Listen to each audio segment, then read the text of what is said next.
Puno ng dungon, ito ang mga tinitirahan ng mga uok. Noong in-upload nga pala natin ang video na ito ay marami ang nag-request sa inyo na lapatan natin ng voiceover. Kaya ngayon ay pagbibigyan ko kayo. Para makuha ang mga uok sa loob ng puno ng dungon ay kailangan palakulin o putulin. Pwede rin naman itong sungkitin gamit ang kawad.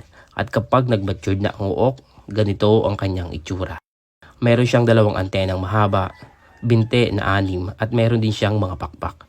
Patalim din ang kanyang mga hita at kung ikukumpara dito sa uod, parang hindi siya ganito pero ganyan po siya kapag lumaki na. Patapos ng putulin ang puno ng dungon ay dinala namin siya dito sa hawan. Patay na. Ito ang puno ng dungon. Ito talaga ang nagiging resulta kapag kinapitan sila ng mga uok. Nang biyakin nga dito ng kapatid ko ay nagsipagsulputan na itong napakaraming uok. Iba't iba ng sukat. May malalaki na, mayroon din namang maliliit pa. At nung hinalwat na yung kabilang parte nitong kahoy, dito na bumungad ang mga nagsisipag-lakihang mga uok. Ligtas po ito kung kakainin. At kung halimbawa na hindi kayo sanay sa mga ganitong pagkain at halimbawa ay nandidiri po kayo dito sa ganitong mga uri, pasintabi muna po sa inyo. Noong in-upload natin ang video na ito na walang voiceover ay nakalayo po ito at nakarating sa iba't ibang panig ng mundo, iba't ibang lahi, iba't ibang bansa ang nakapanood. Hindi lamang dito sa Pilipinas. Marami ang nagsasabi na ito daw pong uok ay napakayaman sa protina. Hindi ko pa po yan napapatunayan lalo na at kulang naman ang kalaman natin pagdating sa siyensya. At kung halimbawa na kayo po ay eksperto, sana po ay patunayan dyan sa comment section na talagang itong mga ganitong pagkain tulad ng uok ay mayaman sa protina. May mga taga-ibang probinsya rin po na nag-comment na meron din daw po ganito sa kanilang lugar. Pero yung iba ay nakukuha po nila sa niyog, yung iba naman po ay nakukuha nila sa ilalim ng lupa.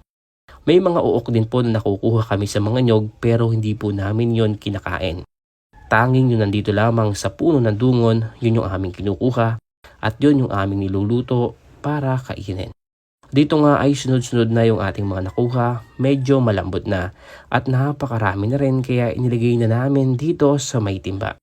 Ang kagandahan dito sa mga uok ay hindi sila nagsasama-sama sa bawat isang butas. Meron sila kanya-kanyang sekta o kanya-kanyang lugar dito sa puno. Kahoy rin ang kanilang kinakain. Pero kung itatanong nyo kung naglalasa ba silang kahoy kapag kinain na, hindi po. Dahil tinatanggal po namin yung kanilang kinain o yung kanilang bituka. Maya-maya pa nga bago mabiak itong kahoy ay sumisilip na dito yung isang malaking uok. Kaya nung haklitin na ng kapatid ko itong piraso ng kahoy, bumungad na ang napakaraming uok. Malingas po ang kahoy na dungon. Kaya sa pagkakataong ito, kagayang hapon ng kinomentong iba, may pang-ulam na, may panggatong pa. Sinalat ko na po dyan yung mga uok dahil sisibakin pa rin yung ibang mga parte. At paalala lamang po sa gusto rin gumaya sa video na ito, siguraduhin nyo lamang po na meron kayong eksperto na kasama na kapag kukuha po kayo nito. Paalala raming din po na kapag po ang puno ng dungon ay buhay pa, huwag nyo po itong puputulin. Kaya lang po namin pinutol ang puno na ito dahil ito po ay tuyo na. Ito po ang naging resulta kapag pinamahayan na po sila ng uok. Sa labas ay buo pa pero sa loob halwat na at butas-butas pa. Napakatalim po ng ngipin ng mga uok. Kung mapapansin nyo, kahit sariwa ang puno ay kaya talaga nilang kagatin. Pero lang buong katawan nila ay napakalambot na. Yung ngipin lamang ang matigas sa kanila. At kapag hinawakan nyo sila, hindi rin sila basta makakapangagat. Iiwasan nyo lamang talaga na mapalapit yung kanilang mga ngipin sa inyong mga palad o sa inyong mga kamay. May mga nagsasabi rin na napakabisa daw po na pamain ito panghuli ng malalaking isda. Pagdating naman dito sa bahay, oras na para linisin, oras na para lutuin. May mga napanood po tayong video na direkta po nila tong kinakain pagkakuha sa puno pero hindi po natin kayang gawin yon. Para matanggal ang mga bitukang sinasabi ko sa inyo, kapain lamang yung matigas na parte na nakakapanyo. Kumuha lamang ng tinting o kahit anong patpat na pwedeng pantusok, tapos hanapin yung bituka, dahan-dahang hihilahin. Yung mga maliliit na bilog na nakikita nyo, ito yung mga peraso ng puno na kanilang kinain, yan din po yung lasang kahoy. Kaya kapag kayo kumain ng uok na lasang kahoy, marahil po ay hindi natanggal yung kanilang mga bituka. Dahan-dahan lamang po ang pagkila para hindi maputol at para rin hindi mapasama yung iba pang mga laman. Pagkatapos ng hugasan, inilagyan ko lamang dito ng asin at saka paminta, pampalasa. Hinalo-halo ko lamang po nang sa gayon ay manuot o dumikit yung mga pampalasa. Nagpakulo na rin ako dito ng mantika at pagkatapos ay ipinirito ko na ito. Pagsasabay-sabayin ko na rin lamang at medyo tatagalan natin para maging tostado o para lumutong sila.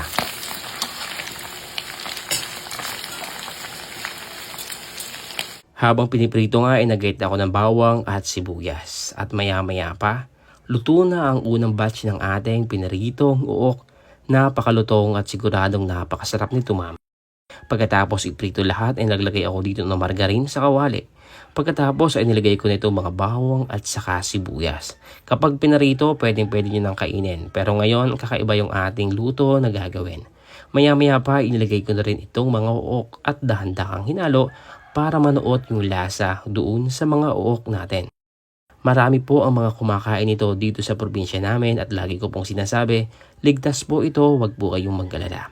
At maya-maya pa ay luto na nga itong uok kaya dinala ko na dito sa mga kapatid ko. Oras na para husgahan kung ano ba ang lasa nito. Pero sa amin, matagal na po kaming nakapangain nito, kakaiba lamang po yung luto ngayon. At nagkakanya-kanya na nga po silang kuha dito, ayan si Junmark kumuha na at napakalutong daw, napakasarap. Syempre, pati yung mga pamangking ko ay kumuha na rin.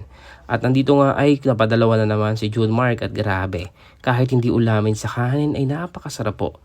Kahit walang sausawan, may dalaglag pang ang isa. At yan maya-maya pa nga ay kumuha na rin dito yung kapatid ko na si Kuya Ronnie at grabe. Tamang food trip na naman kami dito.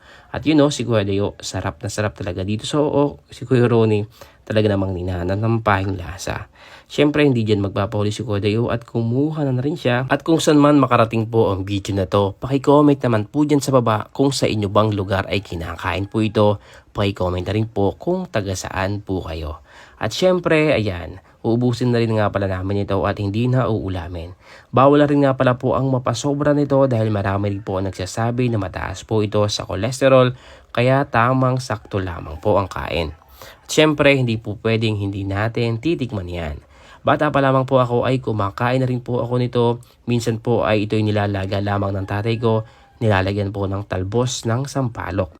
Meron din pong pwedeng ihawin ito, ayan. At para po sa mga taga-ibang probinsya po na kumakain din ito, suggest naman po kayo o comment po kayo dyan sa baba kung ano pa yung masasarap na luto na pwede pong gawin dito. So yun po, hanggang dito na lang muna po ulit ang video at maraming salamat po sa mga nag-request. Nalapatan po natin ito ng voice over. At kung hanggang ngayon ay nandito ka pa rin at nanonood, shout out sa iyo, maraming salamat. At syempre sana ipatuloy nyo pa rin subaybayan yung mga video na upload natin. Maraming salamat po. Ako po si Marvin Almanan.